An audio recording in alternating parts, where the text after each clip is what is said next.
21।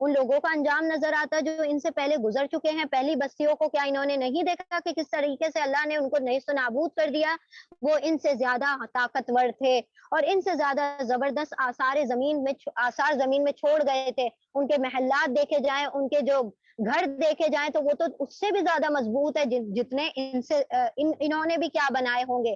آج کی ہماری جو بلڈنگیں بنتی ہیں تو وہ تو اتنی کمزور ہوتی ہیں، انہوں نے تو پہاڑوں کو تراش کر کیا کیا، اپنے محل تعمیر کر لیا، اور اتنے اونچے اونچے محل کہ ان کو نظریں نہیں پہنچتی، اتنے عمود یعنی کہ ستونوں پر محل کھڑے کر دیے، پہاڑوں کو کاٹ کر تراش کر اتنی سخت چٹانوں سے انہوں نے یہ کاریگری دکھائی۔ تو یہ تو ان سے بھی زیادہ سخت ہے، ان کی جسامتیں بھی اتنی سخت تھی، ان کی پرسنالٹی بھی اتنی اعلیٰ تھی جو تمہاری بھی کیا ہوتی۔ تو اللہ سبحانہ تعالیٰ یہاں پر کہنے چاہ رہے ہیں کہ جب ہم نے ان کو تباہ کر دیا، ان کو تباہ کرنا آسان ہے، تو تمہاری تو نافرمانیوں پر جبکہ تم تو ان سے کمزور ہو، تو تمہیں فنا کرنا، تمہیں ختم کرنا اللہ کے لیے کون سی بڑی بات ہے؟ مگر اللہ نے ان کے گناہوں پر انہیں پکڑ لیا اور ان کو اللہ سے بچانے والا کوئی نہ تھا۔ یہ ان کا انجام اس لیے ہوا کہ ان کے پاس ان کے رسول بینات واضح نشانیاں لے کر آئے اور انہوں نے ماننے سے انکار کر دیا۔ آخرکار اللہ نے ان کو پکڑ لیا۔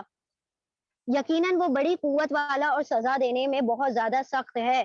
ہم نے موسیٰ علیہ السلام کو فرعون اور حامان اور قارون کی طرف اپنی نشانیوں اور نمایاں سند پر معموریت کے ساتھ بھیجا۔ اب فرعون کے یہ دونوں خاص شخص تھے۔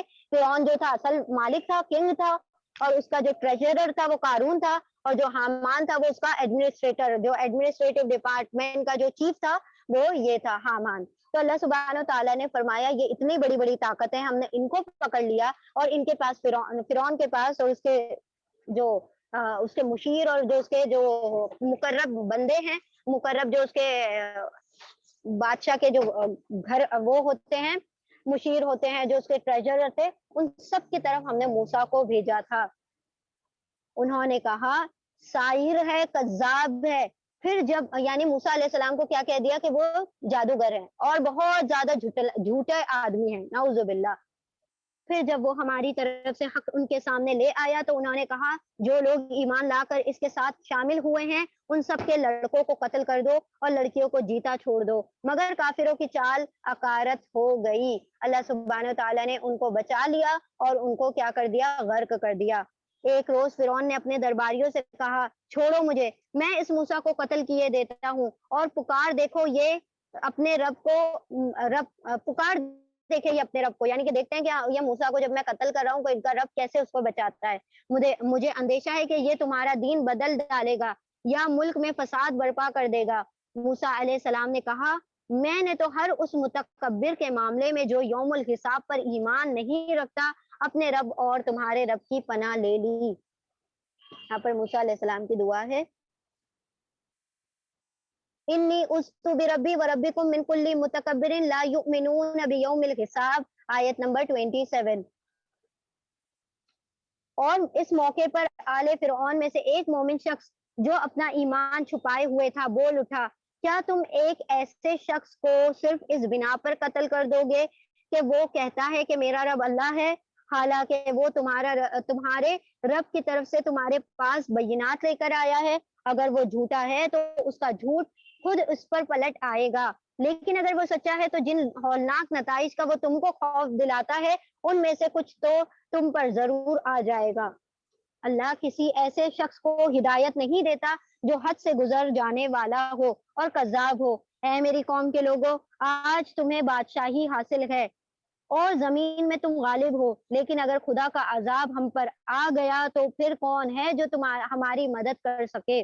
فرعون نے کہا میں تو تم لوگوں کو وہی رائے دے رہا ہوں جو مجھے مناسب لگتی ہے، اور میں اسی راستے کی طرف چلوں گا، رہنمائی کروں گا جو مجھے ٹھیک معلوم ہوتی ہے۔ وہ شخص جو ایمان لایا تھا اس نے کہا اے میری قوم کے لوگوں، مجھے خوف ہے کہ کہیں تم پر بھی وہ دن نہ آ جائے کہ جو اس سے پہلے بہت سے جتھوں پر آ چکا تھا، جیسا دن قوم نوح اور عاد اور سمود پر آ چکا ہے۔